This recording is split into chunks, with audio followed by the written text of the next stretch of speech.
Welcome to this tutorial on how to see liquidity in TradingView.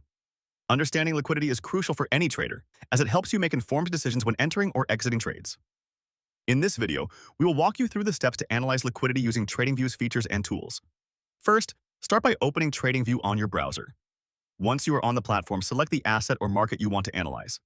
You can do this by typing the name or symbol into the search bar. After the chart loads, focus on the left side of the screen where you will see various options for customizing your chart.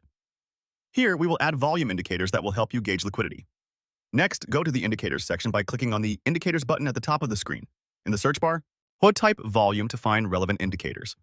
You can choose from simple volume indicators or more advanced ones, such as the volume profile or on-balance volume. Once you select an indicator, it will automatically appear on your chart, providing insights into trading activity and liquidity. Finally, take some time to analyze the volume data alongside price movements. High volume can indicate high liquidity, while low volume may suggest the opposite.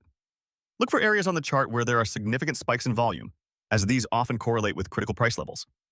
By mastering these tools on TradingView, you will improve your trading decisions and enhance your understanding of market liquidity.